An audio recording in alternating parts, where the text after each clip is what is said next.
Батарейки, иголки, завушницы, монеты, заколки. Это не предметы з хатняй шкатулки, а няпоўны пералік таго, што ў розны час праглынулі дзеці нашага рэгіёна. Такая скрыначка только 1/4 частка таго, што прыходзілася даставаць дактарам, распавядае ўрач-эндоскапіст Ростислав Капралов. Маленькие дети в связи своей функциональной особенности очень часто берут вещи в рот и глотают. Если же эти инородные тела относительно большие, они могут застрять в желудочно-кишечном тракте, тогда мы вынуждены их извлекать. Больш за 500 таких выпадкаў у год патрабуюць абавязковага хірургічнага ўмяшальніцтва, кажуць медыкі. Новае ж абсталяванне дазволіць даставаць падобныя прадметы без сур'ёзных разрэзаў. Более современная аппаратура – это видеоэндоскопия, которая имеет большие экраны, больше можем увидеть, разрешающие способности у них лучше. И захватами мы извлекаем эти инородные тела.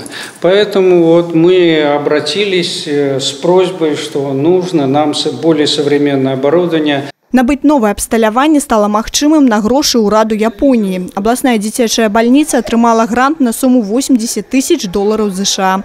На гэтыя сродкі закупяць новы эндоскоп, а таксама артроскоп – апарат для обследования суставов. Это оборудование позволит нам оказывать помощь детям с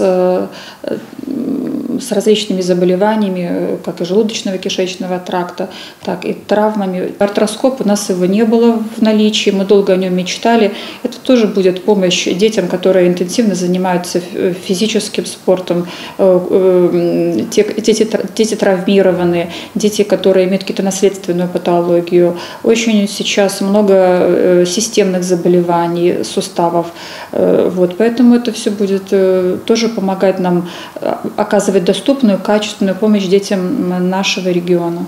У год тут прымаюць каля 60 000 пацыентаў і праводзяць каля 8 000 аперацый. Павялічыць паказчык на трэць плануюць дзякуючы новаму абсталяванню, якое будзе закуплена на працягу бліжэйшага месяца. Крысціна Пратасавіцкая, Тыгран Акапян, тэлерадыёкампанія «Брэст».